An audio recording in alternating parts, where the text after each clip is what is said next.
I don't know what drew me into triathlon. I think the fact that it was down the road from home and that I love sport. It was more of a why not? It's right there, let's have a go.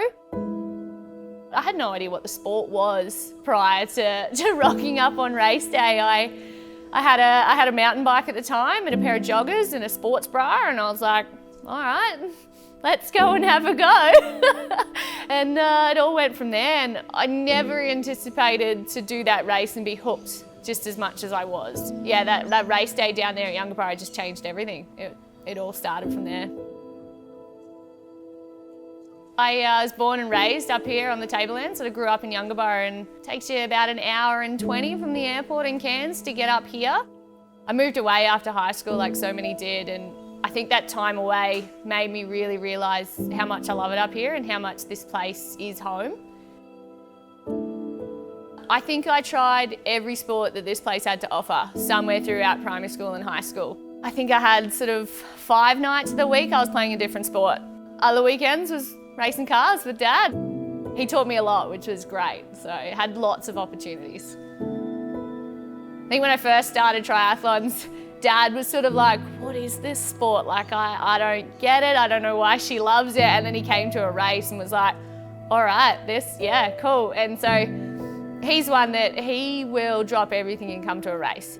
I get to train with Mum sometimes. She'll jump on the bike and come for a ride, or more often than not, I'll go for a long ride somewhere and she'll come and pick me up, which is great. I can just give her a bell and say, look, I'll meet you in 3 hours on a random road, and she'll pack the car, come find me, bring water, bring snacks, and come and get me, which is amazing. I owe them a lot. Like I probably wouldn't have got to where I am without the backing of those two, for sure. I love being as busy as I am, especially the stuff here in Yungaburra in the community with the fire service. It's a really nice way to give back to this place that's given me so much. And then I've been training to be a personal trainer. It's something that I've always wanted to do, and to finally bring it all together is really cool. And then there's also a beautiful little coffee shop in town run by a mother and daughter team who are just amazing. Super stress-free place for me to work, which ties in nicely with the hectic side of everything else. I'm spoilt for choice up here. I can leave my house and go just about in any direction on a run or a ride. You'll spend one day, you'll roll through the rainforest, and then you'll go the next time, you'll head out west and you'll get into the dry country, and it definitely does feel isolated at times. There's days where I'll spend 3 or 4 hours on a bike. I won't see another cyclist. Not at all. I might pass a car or two, or the trucks, especially if you head out on the back roads, but that's just where the beauty is. It's just endless rolling green hills on points, and if you're willing to get out there and go ride those roads, you won't get disappointed. It's just beautiful. You can go a couple of minutes out of town and be in a location that is almost untouched. The beauty of up here in the wet tropics area is the rainforest is just luscious, and it's just magic, and inside all of that is where you find some amazing little spots, your freshwater creeks that freezing cold but just magic. It's crystal clear water that you can just go and sit and soak in, and you're surrounded by all the trees and all the bird life, which is pretty amazing.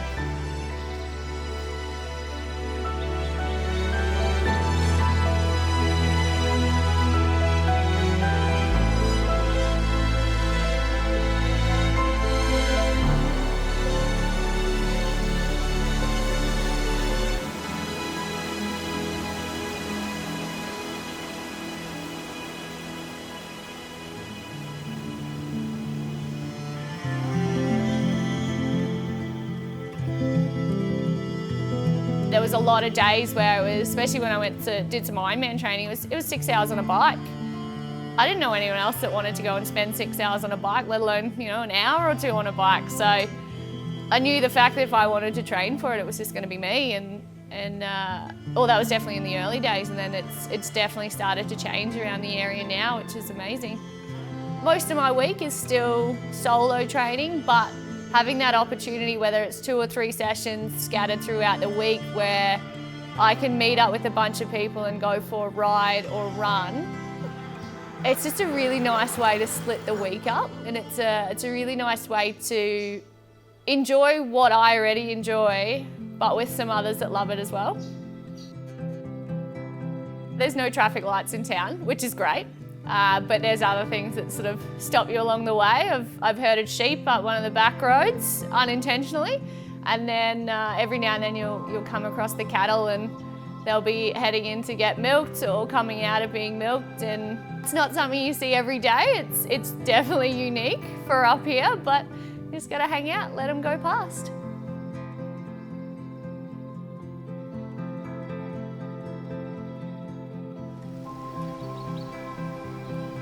Lake-wise, I couldn't ask for a better training location. Like Lake Eacham, one of the crater lakes, it's my favourite place in the world. It's absolutely beautiful, and the fact that I can go 5 minutes in the car, get there and just swim. Nothing in my way, it's just a beautiful big open lake. It's pretty special if you can jump off the edge and swim out. Like you'll rock up, there's not another car in the car park, and it's just you. It's you in this big open lake. It's just calming. You're just out there and swim out to the middle and roll over and just float, and it's incredible. It's the feeling you can get if you're willing to get off that edge, and it's daunting for some, but if you can get out towards that middle and just settle into a swim or just relax, you don't want to be anywhere else.